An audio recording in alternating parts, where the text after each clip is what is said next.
Shelley's happiness in his home had been wounded and bruised almost to death.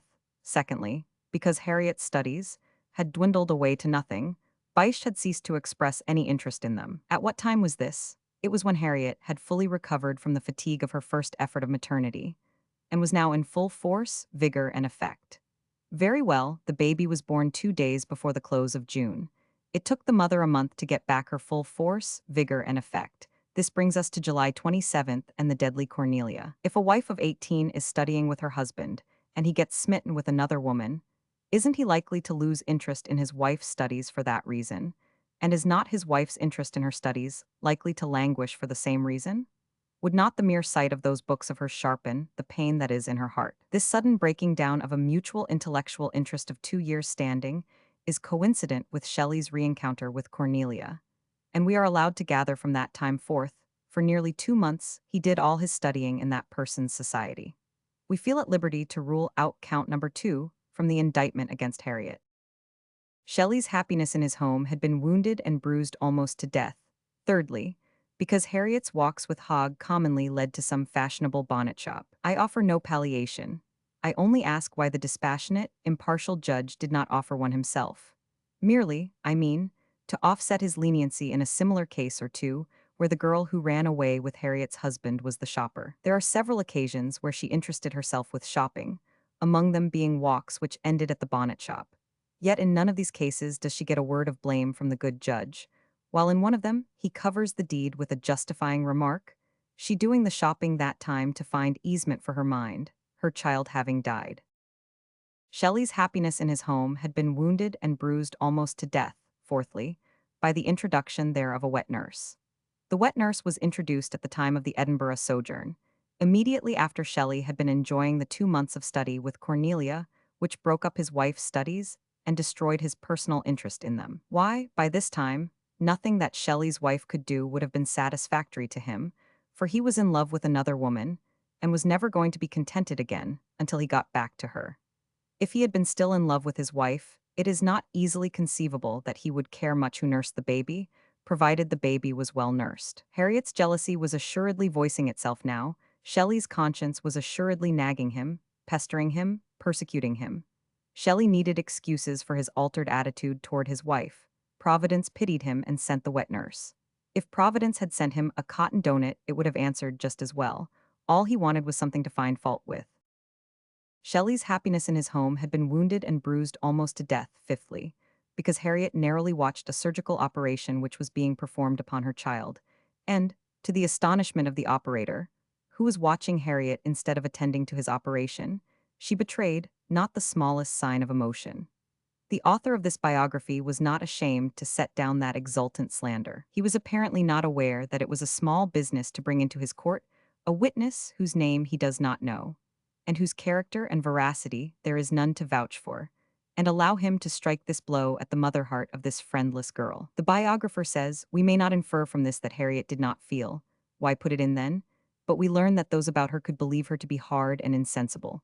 Who were those who were about her? Her husband. He hated her now because he was in love elsewhere. Her sister? Of course that is not charged. Peacock? Peacock does not testify. The wet nurse? She does not testify. If any others were there, we have no mention of them.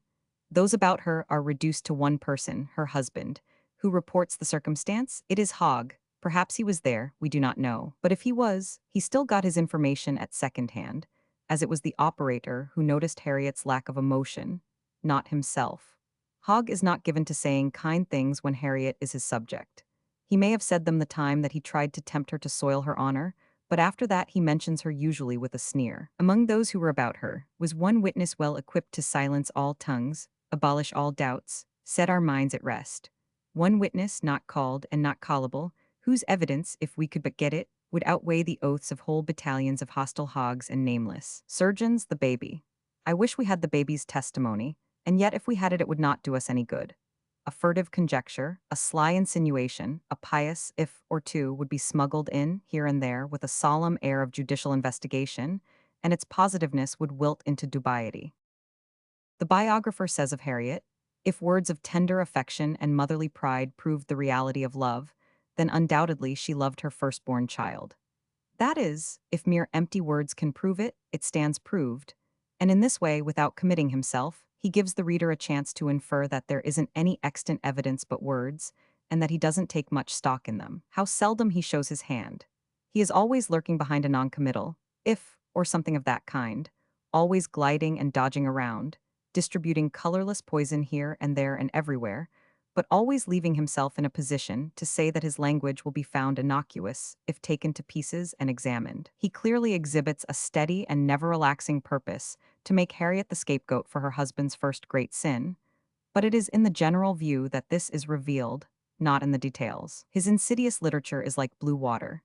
You know what it is that makes it blue, but you cannot produce and verify any detail of the cloud of microscopic dust in it that does it. Your adversary can dip up a glassful and show you that it is pure white and you cannot deny it, and he can dip the lake dry, glass by glass, and show that every glassful is white and prove it to anyone's eye, and yet that lake was blue and you can swear it. This book is blue, with slander in solution. Let the reader examine, for example, the paragraph of comment which immediately follows the letter containing Shelley's self-exposure, which we have been considering. This is it. One should inspect the individual sentences as they go by, then pass them in procession, and review the cakewalk as a whole.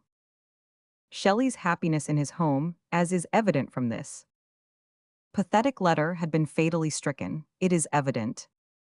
Also that he knew where duty lay, he felt that his part was to take up his burden silently and sorrowfully, and to bear it. Henceforth with the quietness of despair, but we can perceive that he scarcely possessed the strength and fortitude needful for success in such an attempt, and clearly Shelley himself was aware how perilous it was to accept that respite of blissful ease which he enjoyed in the Boinville household, for gentle voices and dewy looks and words of sympathy could not fail to remind him of an ideal of tranquility or of joy which could never be his, and which he must henceforth sternly exclude from his imagination. That paragraph commits the author in no way.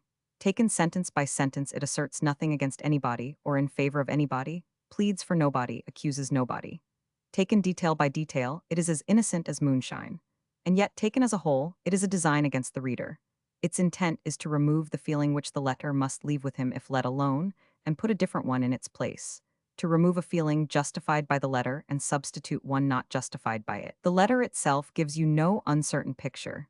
No lecturer is needed to stand by with a stick and point out its details and let on to explain what they mean. The picture is the very clear and remorsefully faithful picture of a fallen and fettered angel who is ashamed of himself.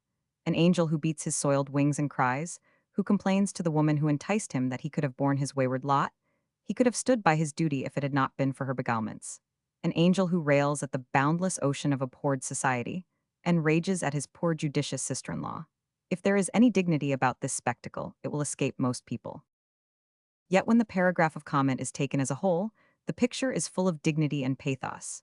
We have before us a blameless and noble spirit stricken to the earth by malign powers, but not conquered, tempted, but grandly putting the temptation away, enmeshed by subtle coils, but sternly resolved to rend them and march forth victorious at any peril of life or limb. Curtain, slow music. Was it the purpose of the paragraph to take the bad taste of Shelley's letter out of the reader's mouth? If that was not it, good ink was wasted. Without that, it has no relevancy. The multiplication table would have padded the space as rationally. We have inspected the 6 reasons which we are asked to believe drove a man of conspicuous patience, honor, justice, fairness, kindliness and iron firmness, resolution and steadfastness, from the wife whom he loved and who loved him, to a refuge in the mephitic paradise of Bracknell. These are 6 infinitely little reasons, but there were 6 colossal ones, and these the counsel for the destruction of Harriet Shelley persists in not considering very important. Moreover, the colossal 6 preceded the little 6, and had done the mischief before they were born. Let us double column the 12. Then we shall see at a glance that each little reason is in turn answered by a retorting reason of a size to overshadow it and make it insignificant. As soon as we comprehend that Cornelia Turner and the Italian lessons happened before the little 6 had been discovered to be grievances, we understand why Shelley's happiness in his home had been wounded and bruised almost to death, and no one can persuade us into laying it on Harriet. Shelley and Cornelia are the responsible persons, and we cannot in honor and decency allow the cruelties which they practiced upon the unoffending wife to be pushed aside in order to give us a chance to waste time, and tears over 6 sentimental justifications of an offense which the 6 can't justify, nor even respectably assist in justifying. 6, there were 7, but in charity to the biographer, the 7th ought not to be exposed. Still, he hung it out himself, and not only hung it out, but thought it was a good point in Shelley's favor. For 2 years, Shelley found sympathy and intellectual food, and all that at home. There was enough for spiritual and mental support, but not enough for luxury. And so, at the end of the contented 2 years, this latter detail justifies him in going bag and baggage over to Cornelia Turner and supplying the rest of his need in the way of surplus sympathy and intellectual pie unlawfully. By the same reasoning, a man in merely comfortable circumstances may rob a bank without sin. Chapter 3. It is 1814. It is the 16th of March. Shelley has written his letter. He has been in the Boinville paradise a month. His deserted wife is in her husbandless home. Mischief had been wrought. It is the biographer who concedes this. We greatly need some light on Harriet's side of the case now. We need to know how she enjoyed the month, but there is no way to inform ourselves. There seems to be a strange absence of documents and letters and diaries on that side. Shelley kept a diary, the approaching Mary Godwin kept a diary, her father kept one, her half-sister by marriage, adoption, and the dispensation of God kept one, and the entire tribe and all its friends wrote and received letters, and the letters were kept and are producible when this biography needs them. But there are only 3 or 4 scraps of Harriet's writing, and no diary. Harriet wrote plenty of letters to her husband. Nobody knows where they are, I suppose. She wrote plenty of letters to other people. Apparently they have disappeared, too.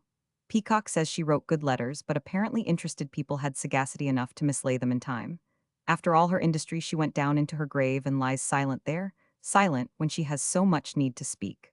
We can only wonder at this mystery, not account for it. No, there is no way of finding out what Harriet's state of feeling was during the month that Shelley was disporting himself in the Bracknell paradise. We have to fall back upon conjecture, as our fabulist does when he has nothing more substantial to work with. Then we easily conjecture that, as the days dragged by, Harriet's heart grew heavier and heavier under its 2 burdens, shame and resentment. The shame of being pointed at and gossiped about as a deserted wife, and resentment against the woman who had beguiled her husband from her and now kept him in a disreputable captivity. Deserted wives, deserted whether for cause or without cause, find small charity among the virtuous and the discreet. We conjecture that one after another the neighbors ceased to call, that one after another they got to being engaged when Harriet called, that finally they one after the other cut her dead on the street, that after that she stayed in the house daytimes and brooded over her sorrows, and nighttimes did the same, there being nothing else to do with the heavy hours and the silence and solitude and the dreary intervals which sleep should have charitably bridged, but didn't. Yes, mischief had been wrought. The biographer arrives at this conclusion, and it is a most just one. Then, just as you begin to half hope he is going to discover the cause of it and launch hot bolts of wrath at the guilty manufacturers of it, you have to turn away disappointed. You are disappointed, and you sigh. This is what he says, the italics are mine. However the mischief may have been wrought, and at this day, no one can wish to heap blame on any buried head. So it is poor Harriet after all.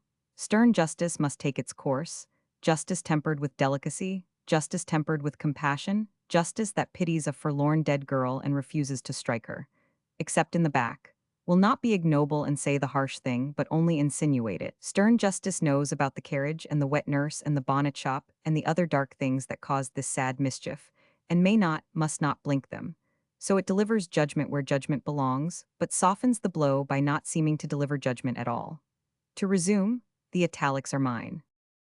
However the mischief may have been wrought, and at this day no one can wish to heap blame on any buried head, it is certain that some cause or causes of deep division between Shelley and his wife were in operation during the early part of the year 1814. This shows penetration. No deduction could be more accurate than this. There were indeed some causes of deep division, but next comes another disappointing sentence.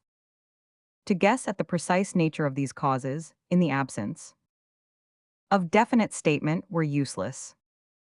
Why? He has already been guessing at them for several pages, and we have been trying to outguess him, and now all of a sudden he is tired of it and won't play anymore. It is not quite fair to us. However, he will get over this by and by, when Shelley commits his next indiscretion, and has to be guessed out of it at Harriet's expense. We may wrest content with Shelley's own words, in a chancery paper drawn up by him 3 years later. They were these: "Delicacy forbids me to say more than that we were disunited by incurable dissensions." As for me, I do not quite see why we should wrest content with anything of the sort. It is not a very definite statement. It does not necessarily mean anything more than that he did not wish to go into the tedious details of those family quarrels. Delicacy could quite properly excuse him from saying, "I was in love with Cornelia all that time. My wife kept crying and worrying about it, and upbraiding me and begging me to cut myself free from a connection which was wronging her and disgracing us both. And I, being stung by these reproaches, retorted with fierce and bitter speeches. For it is my nature to do that when I am stirred, especially if the target of them is a person whom I had greatly loved and respected before, as witness my various attitudes towards Miss Hitchener, the Gisbornes, Harriet's sister, and others. And finally, I did not improve this state of things when I deserted my wife and spent a whole month with the woman who had infatuated me." No, he could not go into those details, and we excuse him. But nevertheless, we do not rest content with this bland proposition to puff away that whole, long, disreputable episode with a single meaningless remark of Shelley's. We do admit that it is certain that some cause or causes of deep division were in operation. We would admit it just the same if the grammar of the statement were as straight as a string, for we drift into pretty indifferent grammar ourselves when we are absorbed in historical work. But we have to decline to admit that we cannot guess those cause or causes. But guessing is not really necessary. There is evidence attainable, evidence from the batch discredited by the biographer and set out at the back door in his appendix basket. And yet a court of law would think twice before throwing it out, whereas it would be a hardy person who would venture to offer in such a place a good part of the material which is placed before the readers of this book as evidence, and so treated by this daring biographer. Among some letters in the appendix basket from Mrs. Godwin, detailing the Godwinian share in the Shelleyan events of 1814, she tells how Harriet Shelley came to her and her husband, agitated and weeping, to implore them to forbid Shelley the house and prevent his seeing Mary Godwin. She related that last November he had fallen in love with Mrs. Turner and paid her such marked attentions. Mr. Turner, the husband, had carried off his wife to Devonshire. The biographer finds a technical fault in this. The Shelleys were in Edinburgh in November. What of that? The woman is recalling a conversation which is more than 2 months old. Besides, she was probably more intent upon the central and important fact of it than upon its unimportant date. Harriet's quoted statement has some sense in it. For that reason, if for no other, it ought to have been put in the body of the book. Still, that would not have answered. Even the biographer's enemy could not be cruel enough to ask him to let this real grievance, this compact and substantial and picturesque figure, this rawhidden bloody bones, come striding in there among those pale shams, those rickety spectres labeled wet nurse, bonnet shop, and so on. No, the father of all malice could not ask the biographer to expose his pathetic goblins to a competition like that. The fabulist finds fault with the statement because it has a technical error in it, and he does this at the moment that he is furnishing us an error himself, and of a graver sort. He says, "If Turner carried off his wife to Devonshire, he brought her back, and Shelley was staying with her and her mother on terms of cordial intimacy in March 1814. We accept the cordial intimacy. It was the very thing Harriet was complaining of, but there is nothing to show that it was Turner who brought his wife back. The statement is thrown in as if it were not only true, but was proof that Turner was not uneasy. Turner's movements are proof of nothing. Nothing but a statement from Turner's mouth would have any value here, and he made none. 6 days after writing his letter, Shelley and his wife were together again, for a moment, to get remarried according to the rites of the English Church. Within 3 weeks, the new husband and wife were apart again, and the former was back in his odorous paradise. This time it is the wife who does the deserting. She finds Cornelia too strong for her, probably. At any rate, she goes away with her baby and sister, and we have a playful fling at her from good Mrs. Boinville, the mysterious spinner Maimuna, she whose face was as a damsel's face, and yet her hair was grey, she of whom the biographer has said, Shelley was indeed caught in an almost invisible thread spun around him, but unconsciously by this subtle and benignant enchantress. The subtle and benignant enchantress writes to Hogg, Apra. Shelley is again a widower, his beauteous half went to town on Thursday. Then Shelley writes a poem, a chant of grief over the hard fate which obliges him now to leave his paradise and take up with his wife again. It seems to intimate that the paradise is cooling toward him, that he is warned off by acclamation, that he must not even venture to tempt with one last tear his friend Cornelia's ungentle mood, for her eye is glazed and cold and dares not entreat her lover to stay. Exhibit E. Pause not, the time is past, every voice cries away. Tempt not with one last tear thy friend's ungentle mood. Thy lover's eye, so glazed and cold, dares not entreat thy stay. Duty and dereliction guide thee back to solitude. Back to the solitude of his now empty home, that is. Away, away, to thy sad and silent home. Pour bitter tears on its desolated hearth. Alleluia. But he will have rest in the grave by and by. Until that time comes, the charms of Bracknell will remain in his memory, along with Mrs. Boinville's voice and Cornelia Turner's smile. Thou in the grave shalt rest, yet till the phantoms flee, which that house and hearth and garden made dear to the erewhile. Thy remembrance and repentance and deep musings are not free from the music of two voices and the light of one sweet smile. We cannot wonder that Harriet could not stand it. Any of us would have left. We would not even stay with a cat that was in this condition. Even the Boinvilles could not endure it, and so, as we have seen, they gave this one notice. Early in May, Shelley was in London. He did not yet despair of reconciliation with Harriet, nor had he ceased to love her. Shelley's poems are a good deal of trouble to his biographer. They are constantly inserted as evidence, and they make much confusion. As soon as one of them has proved one thing, another one follows and proves quite a different thing.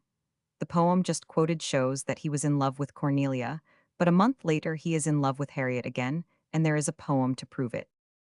In this piteous appeal, Shelley declares that he has now no grief but one, the grief of having known and lost his wife's love.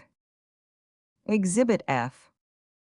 Thy look of love has power to calm the stormiest passion of my soul. But without doubt, she had been reserving her looks of love a good part of the time for 10 months. Now, ever since he began to lavish his own on Cornelia Turner at the end of the previous July. He does really seem to have already forgotten Cornelia's merits in one brief month, for he eulogizes Harriet in a way which rules all competition out. Thou only virtuous, gentle, kind. Amid a world of hate. He complains of her hardness and begs her to make the concession of a slight endurance, of his waywardness, perhaps, for the sake of a fellow being's lasting weal. But the main force of his appeal is in his closing stanza, and is strongly worded. O trust for once no erring guide. Bid the remorseless feeling flee.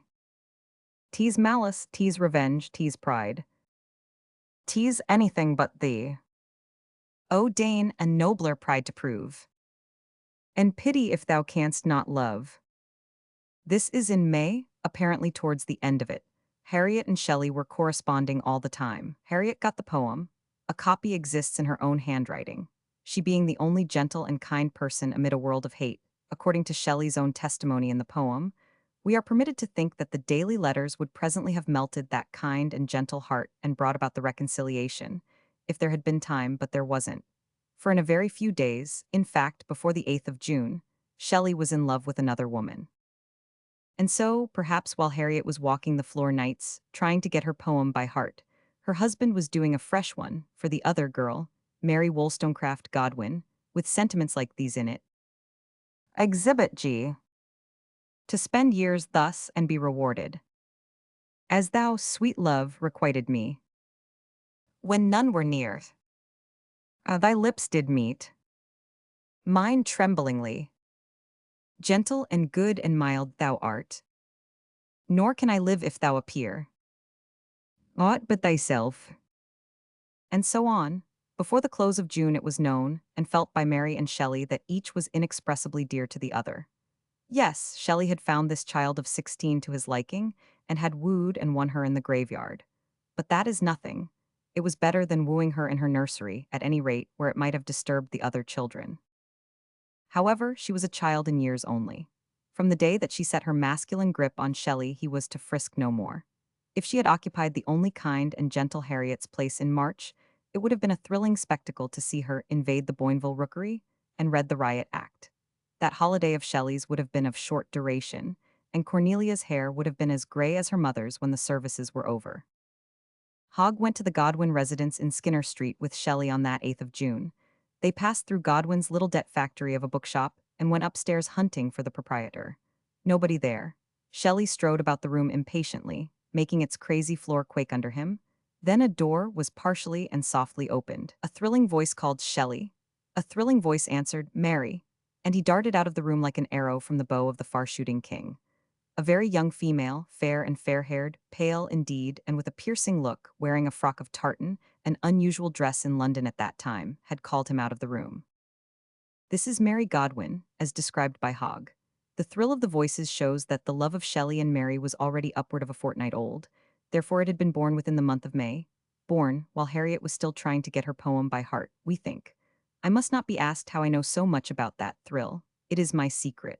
The biographer and I have private ways of finding out things when it is necessary to find them out, and the customary methods fail. Shelley left London that day, and was gone 10 days. The biographer conjectures that he spent this interval with Harriet in Bath. It would be just like him. To the end of his days, he liked to be in love with two women at once. He was more in love with Miss Hitchener when he married Harriet than he was with Harriet, and told the lady so with simple and unostentatious candor. He was more in love with Cornelia than he was with Harriet in the end of 1813 and the beginning of 1814, yet he supplied both of them with love poems of an equal temperature meantime. He loved Mary and Harriet in June, and while getting ready to run off with the one, it is conjectured that he put in his odd time trying to get reconciled to the other. By and by, while still in love with Mary, he will make love to her half-sister by marriage, adoption, and the visitation of God, through the medium of clandestine letters, and she will answer with letters that are for no eye but his own. When Shelley encountered Mary Godwin, he was looking around for another paradise. He had tastes of his own, and there were features about the Godwin establishment that strongly recommended it. Godwin was an advanced thinker and an able writer. One of his romances is still read, but his philosophical works, once so esteemed, are out of vogue now. Their authority was already declining when Shelley made his acquaintance. That is, it was declining with the public, but not with Shelley. They had been his moral and political Bible, and they were that yet. Shelley, the infidel, would himself have claimed to be less a work of God than a work of Godwin. Godwin's philosophies had formed his mind and interwoven themselves into it and become a part of its texture. He regarded himself as Godwin's spiritual son. Godwin was not without self-appreciation. Indeed, it may be conjectured that from his point of view, the last syllable of his name was surplusage. He lived serene in his lofty world of philosophy, far above the mean interests that absorbed smaller men, and only came down to the ground at intervals to pass the hat for alms to pay his debts with, and insult the man that relieved him. Several of his principles were out of the ordinary. For example, he was opposed to marriage. He was not aware that his preachings from this text were but theory and wind. He supposed he was in earnest in imploring people to live together without marrying, until Shelley furnished him a working model of his scheme and a practical example to analyze. By applying the principle in his own family, the matter took a different and surprising aspect then.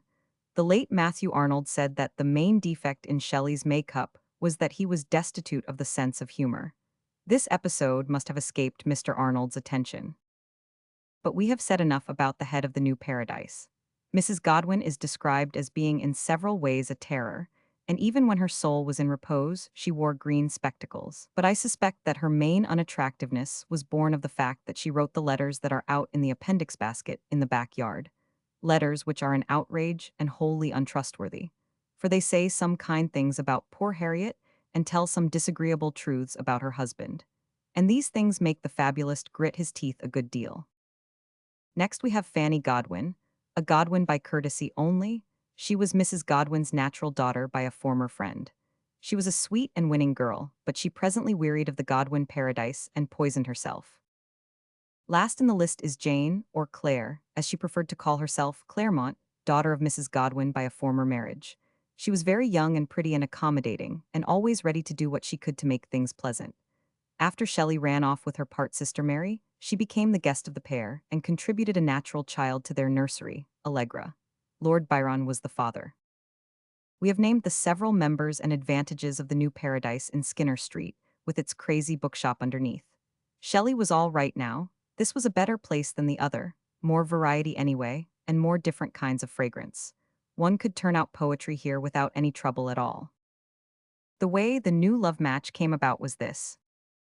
Shelley told Mary all his aggravations and sorrows and griefs, and about the wet nurse and the bonnet shop and the surgeon and the carriage, and the sister-in-law that blocked the London game, and about Cornelia and her mamma, and how they had turned him out of the house after making so much of him, and how he had deserted Harriet and then Harriet had deserted him, and how the reconciliation was working along and Harriet getting her poem by heart, and still he was not happy and Mary pitied him, for she had had trouble herself.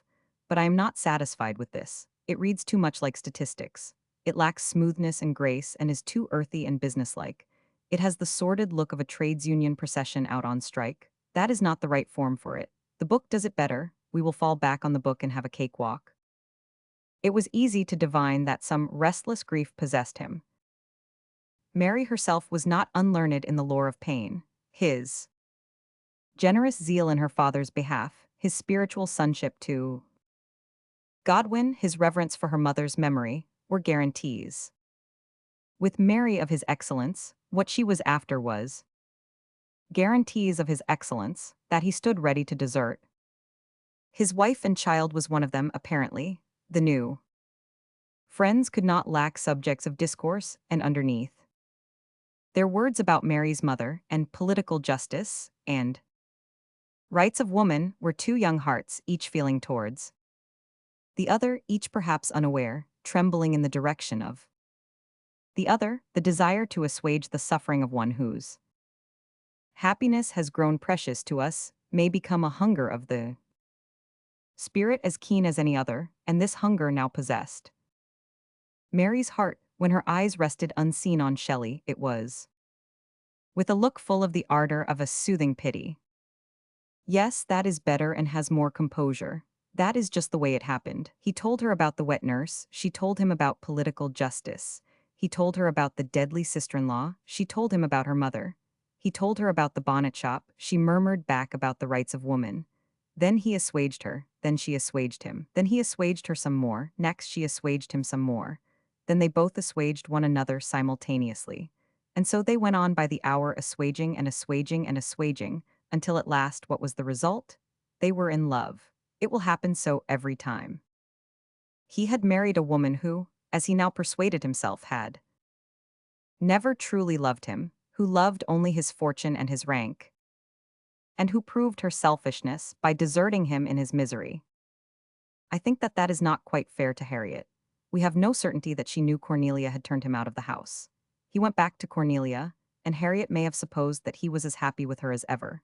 Still, it was judicious to begin to lay on the whitewash, for Shelley is going to need many a coat of it now, and the sooner the reader becomes used to the intrusion of the brush, the sooner he will get reconciled to it and stop fretting about it. After Shelley's conjectured visit to Harriet at Bath, 8th of June to 18th, it seems to have been arranged that Shelley should henceforth join the Skinner Street household each day at dinner. Nothing could be handier than this. Things will swim along now.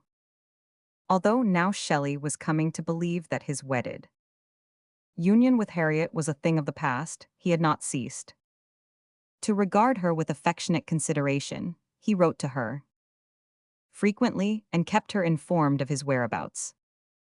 We must not get impatient over these curious inharmoniousnesses and irreconcilabilities in Shelley's character. You can see by the biographer's attitude towards them that there is nothing objectionable about them. Shelley was doing his best to make two adoring young creatures happy. He was regarding the one with affectionate consideration by mail, and he was assuaging the other one at home. Unhappy Harriet, residing at Bath, had perhaps never desired that the breach between herself and her husband should be irreparable and complete. I find no fault with that sentence except that the perhaps is not strictly warranted. It should have been left out. In support, or shall we say extenuation, of this opinion I submit that there is not sufficient evidence to warrant the uncertainty which it implies. The only evidence offered that Harriet was hard and proud, and standing out against a reconciliation is a poem. The poem in which Shelley beseeches her to bid the remorseless feeling flee and pity if she cannot love. We have just that as evidence, and out of its meager materials, the biographer builds a cobhouse of conjectures as big as the Colosseum. Conjectures which convince him, the prosecuting attorney, but ought to fall far short of convincing any fair-minded jury. Shelley's love poems may be very good evidence, but we know well that they are good for this day and train only. We are able to believe that they spoke the truth for that one day, but we know by experience that they could not be depended on to speak it the next. The very supplication for a rewarming of Harriet's chilled love was followed so suddenly by the poet's plunge into an adoring passion for Mary Godwin that if it had been a check, it would have lost its value before a lazy person could have gotten to the bank with it. Hardness, stubbornness, pride, vindictiveness. These may sometimes reside in a young wife and mother of 19, but they are not charged against Harriet Shelley outside of that poem, and one has no right to insert them into her character on such shadowy evidence as that. Peacock knew Harriet well, and she has a flexible and persuadable look as painted by him. Her manners were good, and her whole aspect and demeanor such manifest emanations of pure and truthful nature that to be once in her company was to know her thoroughly. She was fond of her husband and accommodated herself in every way to his tastes. If they mixed in society, she adorned it. If they lived in retirement, she was satisfied. If they traveled, she enjoyed the change of scene. Perhaps she had never desired that the breach should be irreparable and complete. The truth is, we do not even know that there was any breach at all at this time. We know that the husband and wife went before the altar and took a new oath on the 24th of March to love and cherish each other until death, and this may be regarded as a sort of reconciliation itself and a wiping out of the old grudges. Then Harriet went away, and the sister-in-law removed herself from her society. That was in April. Shelley wrote his appeal in May, but the corresponding went right along afterwards. We have a right to doubt that the subject of it was a reconciliation, or that Harriet had any suspicion that she needed to be reconciled, and that her husband was trying to persuade her to it, as the biographer has sought to make us believe, with his Colosseum of conjectures built out of a wastebasket of poetry.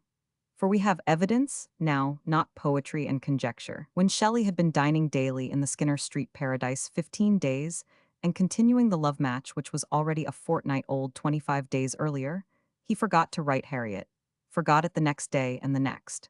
During 4 days, Harriet got no letter from him. Then her fright and anxiety rose to expression heat, and she wrote a letter to Shelley's publisher, which seems to reveal to us that Shelley's letters to her had been the customary affectionate letters of husband to wife, and had carried no appeals for reconciliation, and had not needed to.